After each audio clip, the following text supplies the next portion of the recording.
So, John, you're obviously national defending champions, and people are looking at you at number one. Is this a team that you think could go undefeated? Is it a team you would like to have go undefeated? No. The Big Ten conference is too tough, and we're playing a tough non-conference schedule. So that's not even in the ballpark. I think the days of that are really tough. Because college volleyball now is so competitive all across the country. There's so many good teams. So it's no, we're just trying to survive and try to make the NCAA tournament and win the Big Ten. Michaela had a great year last year. What's your experience with kids who have that kind of success early? Do you have to be careful to be able to make sure she's continuing to make progress? Talk about her and what you do for kids that have early success like that. Well, the first thing is we, from January till August, we challenge them, how they're going to get better physically, and that's in our Husker Power program. So the second thing is continuing to train them. She was only in our gym for, one, season and 2 weeks of preseason. So it's not like we have a lot of time to really develop things. So now how can we take her game to another level? And so those are the things that we're working on. So hopefully with the repetitions and understanding what it takes to be a great, attacker and blocker and a left side hitter, at this level. So those are the things that we try to work on, throughout the year. And she's had a year under her belt, so we should see progress. What's she like as a student of what you're trying to teach? She's has a very high volleyball IQ. And she's one of those players you tell her to do something once and she can do it.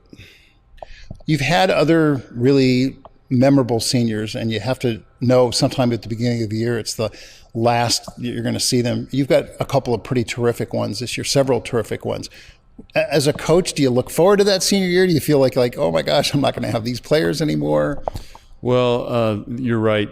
This is a pretty cool senior group, and I actually think about that a lot, is trying to enjoy each day with those guys, knowing that they all graduate in December, so they're graduating school and leaving school. So we've got a pretty strong bond and connection, and so I just kind of like trying to enjoy it, because I know, at the end of the season, those guys will be gone and there'll be a new generation coming in. But they're three great kids, and they're fun to coach, and it's pretty cool. As we do this interview, we've been able to see just one day of matches, because today's the second day of the season. But what we saw when we saw four pretty top teams there yesterday was that Nebraska stood out by far in your defense. And I'm talking particularly your Justine, but also your DSs. Of the four teams, there was nobody that was digging balls like you were doing. Is that something that I should have noticed, that you agree with, or do you not agree that you're happy that the defense was as good as you'd like? Well, it's first match, so I'm all over the place with how we played. But this team, we pride ourselves on defense. We work really hard on it. Those guys in the back row take a lot of pride, and they try to win games in the back row. So we try to be relentless on defense. That's one thing that's hard for other teams to prepare for, is if you're digging their best shots, there usually isn't a plan B. That's sort of what I was getting at. And are you happy with your blocking? I realize that has a lot to do with your serving, and so are those things coming together? Are they high priorities for you?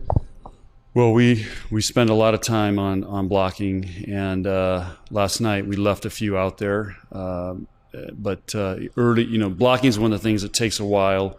You can train it in practice, but till you get live in situations, it takes a while, I think, for that to kind of click in and for them to get comfortable. So hopefully we'll continue to get better with our block. And we don't always measure blocking on how many stuff blocks we get. We measure on how many good touches we get, or what's our opponent's attack efficiency. Are they bouncing balls in the middle of the court, things like that. So we have a pretty sophisticated way of evaluating blocking, and we got a lot of improvement to go.